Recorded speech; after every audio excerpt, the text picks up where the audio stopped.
Market से पैसे कमा के मिलीनियर बनना है लेकिन करंट रेशियो नहीं जानते हो तो अच्छे इसको ढूंढोगे कैसे।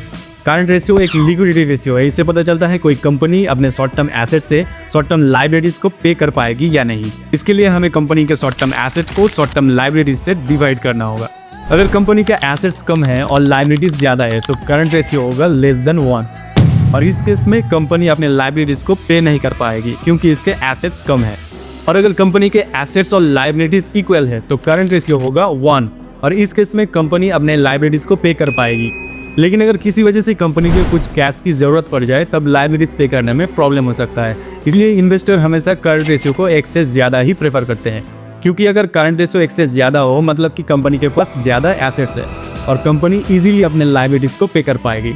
लेकिन इसका मतलब ये भी नहीं है कि करंट रेशियो जितना ज्यादा हो उतना अच्छा है। हो सकता है कंपनी अपने कैश को ठीक से यूटिलाइज नहीं कर रहा हो या फिर कैश इन्वेंट्री में फंसे हुए है, इस वजह से एसेट्स ज्यादा शो हो रहा है। इसीलिए करंट रेशियो 1.5 से 3 के बीच में हो तो उसे सेफ कंसिडर किया जाता है।